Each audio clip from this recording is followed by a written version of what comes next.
അശ്വതി നക്ഷത്രത്തിൽ ജനിച്ചവർക്ക് ഈ ഫെബ്രുവരി മാസത്തിൽ തൊഴിൽ മേഖലകളോട് ബന്ധപ്പെട്ട യാത്രകളും ചർച്ചകളും ഫലപ്രദമായിട്ടുള്ള രീതിയിൽ വിനിയോഗിക്കുന്നത് വഴിയും എല്ലാ വിധത്തിലുള്ള അംഗീകാരങ്ങളും ലഭിക്കും. അതിലുപരി വ്യാപാര വിപണന വിതരണ മേഖലകളിലാണെങ്കിൽ പുതിയ കരാറ് ജോലികൾ ഒപ്പുവയ്ക്കുവാനും പുതിയ കർമ്മമണ്ഡലങ്ങളൊക്കെ രൂപകൽപ്പന ചെയ്യുന്നത് പ്രാവർത്തികമാക്കുവാനും സാധ്യതയുണ്ട്. പഠിച്ച വിഷയത്തിനോട് ബന്ധപ്പെട്ടതായുള്ള ഉദ്യോഗത്തിന് അവസരങ്ങൾ വന്നു ചേരും. തൊഴിൽ കുടുംബജീവിതവും ഒരേപോലെ ക്രമീകരിക്കുവാനുള്ള അവസരം വേണ്ട വിധത്തിൽ വിനിയോഗിക്കുവാനിടയുണ്ട്.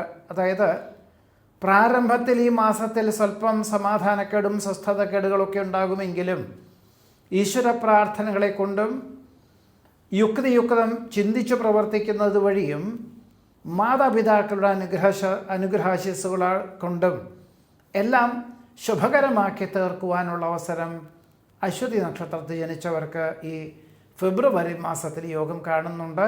ഭരണി നക്ഷത്രത്തിൽ ജനിച്ചവർക്ക് ഈ ഫെബ്രുവരി മാസത്തിൽ നിലവിലുള്ള പാഠ്യപദ്ധതിയോട് ബന്ധപ്പെട്ട് ഉപരിപഠനത്തിന് അവസരങ്ങൾ വന്നു ചേരുന്നത് ഭാവിയിലേക്ക് ഗുണകരമായി തീരും എന്ന സങ്കല്പത്തോടുകൂടി ഉപരിപഠനത്തിന് ചേരുവാനിടവരും.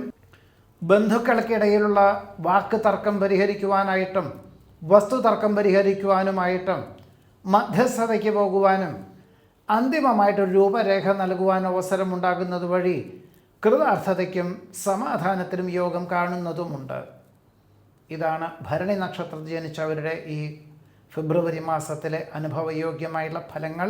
കാർത്തിക നക്ഷത്രത്തിൽ ജനിച്ചവർക്ക് ഈ ഫെബ്രുവരി മാസത്തിൽ വ്യക്തമായുള്ള നിർദ്ദേശങ്ങളും ഉപദേശങ്ങളും സ്വീകരിച്ച് 2025 മെയ് മാസത്തിൽ തുടങ്ങി വെച്ചതായിട്ടുള്ള പുതിയതായുള്ള കർമ്മ പദ്ധതികളൊക്കെ രൂപകൽപ്പന ചെയ്യുവാൻ ഉള്ള അവസരമുണ്ടായത് വളരെ ഏറ്റവും നിർണായകമായുള്ള വഴിത്തിരിവുണ്ടാകുവാനും പുതിയതായിട്ടുള്ള ധാരാളം അവസരങ്ങളും അന്വേഷണങ്ങളും വന്നു ചേരുവാനും ഇതിൻ്റെ വെളിച്ചത്തിൽ വിപുലീകരിക്കുന്നതിൻ്റെ ഭാഗമായിട്ട് വിദഗ്ധരായിട്ടുള്ള ജോലിക്കാരെ നിയമിക്കാൻ അവസരം വന്നു ചേരുവാൻ ഇടയുണ്ട്.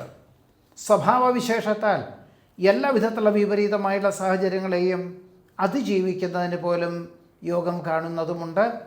ഇതാണ് കാർത്തിക നക്ഷത്രത്തിൽ ജനിച്ചവരുടെ ഈ ഫെബ്രുവരി മാസത്തിലെ അനുഭവയോഗ്യമായുള്ള ഫലങ്ങൾ.